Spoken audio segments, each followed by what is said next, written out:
Unhappy is he to whom the memories of childhood bring only fear and sadness. Wretched is he who looks back upon lone hours in vast and dismal chambers with brown hangings and maddening rows of antique books, or upon odd watches in twilight groves of grotesque, gigantic, and vine-encumbered trees that silently wave twisted branches far aloft.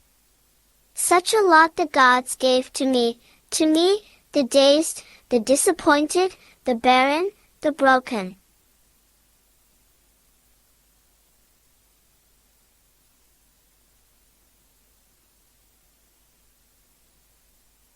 And yet I am strangely content, and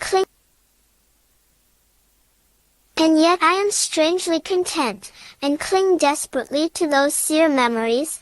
When my mind momentarily threatens to reach beyond to the other, I know not where I was born, save that the castle was infinitely old and infinitely horrible, full of dark passages and having high ceilings where the eye could find only cobwebs and shadows. The stones in the crumbling corridors seemed always hideously damp, and there was an accursed smell everywhere, as of the piled-up corpses of dead generations.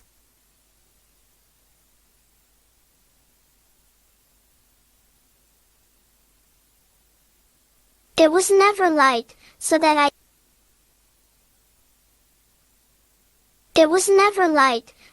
used sometimes to light candles and gaze steadily at them for relief, nor was there any sun outdoors, since the terrible trees grew high above the topmost accessible tower.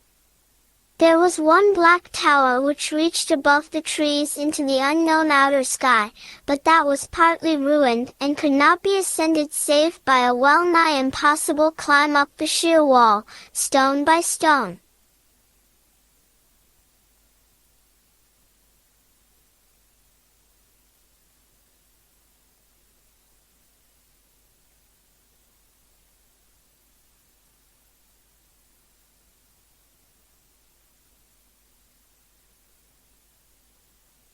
I must have lived years in this place, but I cannot measure the time.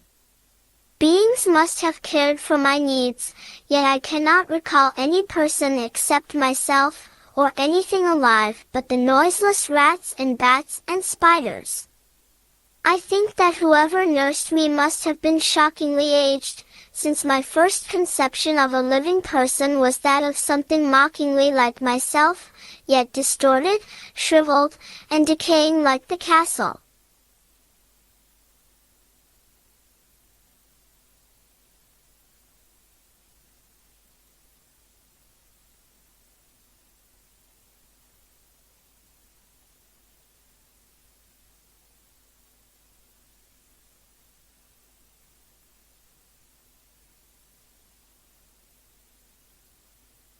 To me there was nothing grotesque in the bones and skeletons that strewed some of the stone crypts deep down among the foundations.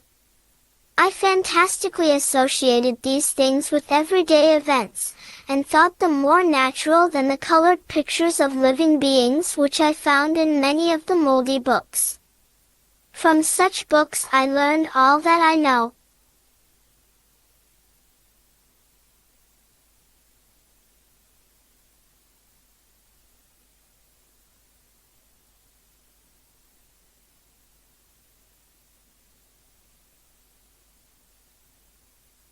No teacher urged or guided me, and I do not recall hearing any human voice in all those years, not even my own, for although I had read of speech, I had never thought to try to speak aloud. My aspect was a matter equally unthought of, for there were no mirrors in the castle, and I merely regarded myself by instinct as akin to the youthful figures I saw drawn and painted in the books. I felt conscious of youth because I remembered so little.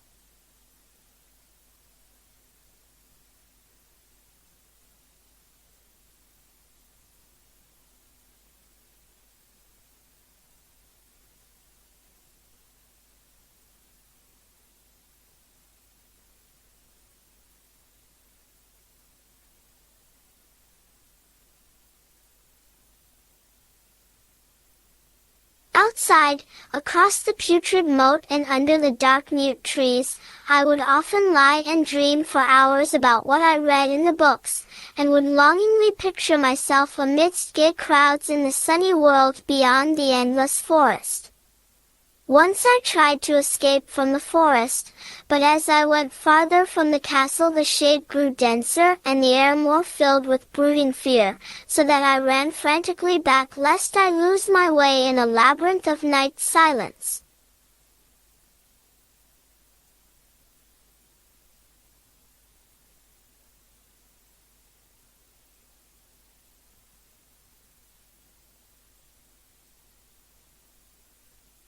So through endless twilights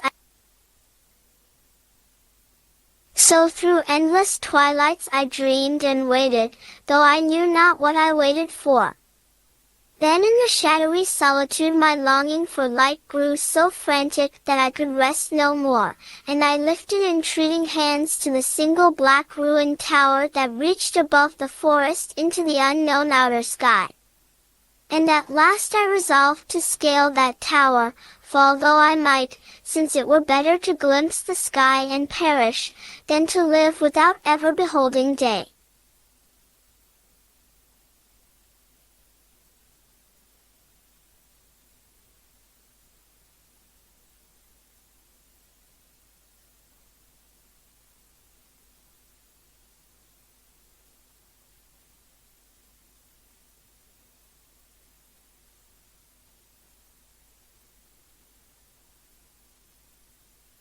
In the dank twilight I climbed the worn and aged stone stairs till I reached the level where they ceased, and thereafter clung perilously to small footholds leading upward. Ghastly and terrible was that dead, stairless cylinder of rock, black, ruined, and deserted, and sinister with startled bats whose wings made no noise.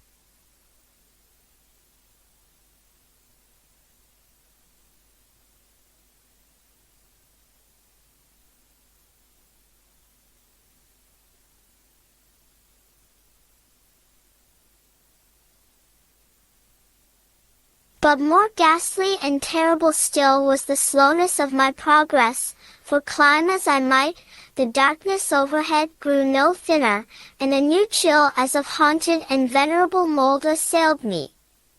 I shivered as I wondered why I did not reach the light, and would have looked down had I dared. I fancied that night had come suddenly upon me, and vainly groped with one free hand for a window embrasure, that I might peer out and above, and try to judge the height I had attained.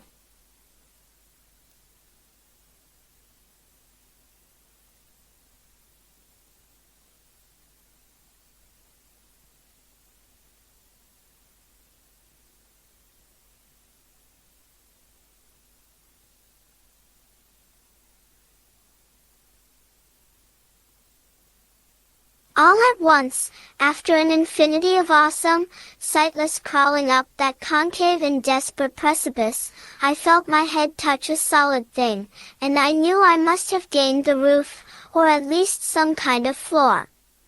In the darkness I raised my free hand and tested the barrier, finding it stone and immovable.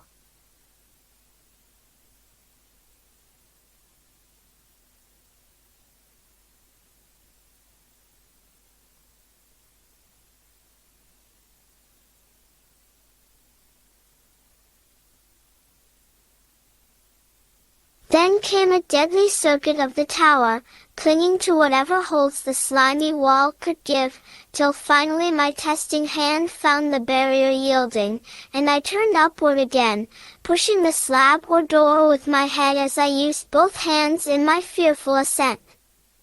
There was no light revealed above, and as my hands went higher I knew that my climb was for the nonce ended, since the slab was the trapdoor of an aperture leading to a level stone surface of greater circumference than the lower tower.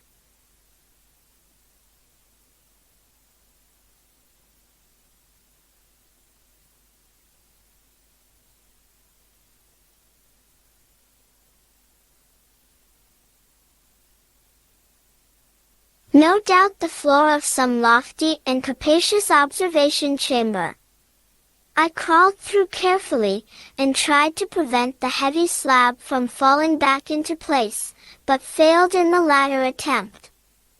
As I lay exhausted on the stone floor, I heard the eerie echoes of its fall, but hoped when necessary to pry it open again.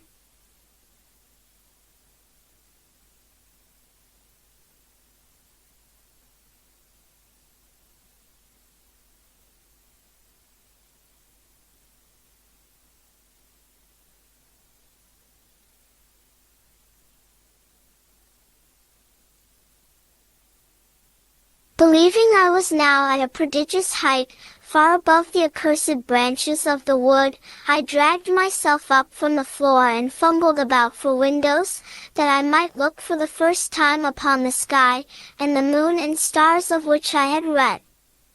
But on every hand I was disappointed, since all that I found were vast shelves of marble, bearing odious oblong boxes of disturbing size.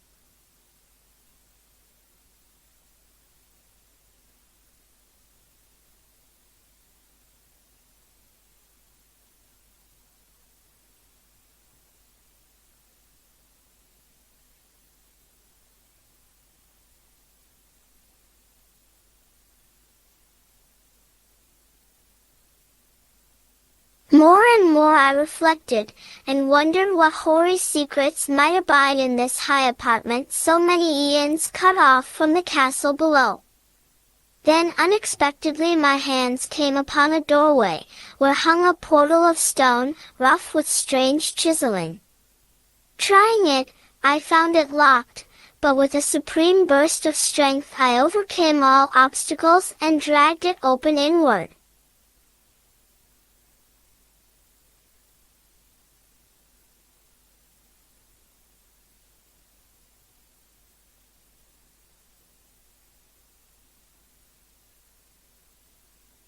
As I did so there came to me the purest ecstasy I have ever known, for shining tranquilly through an ornate grating of iron, and down a short stone passageway of steps that ascended from the newly found doorway, was the radiant full moon, which I had never before seen save in dreams and in vague visions I dared not call memories.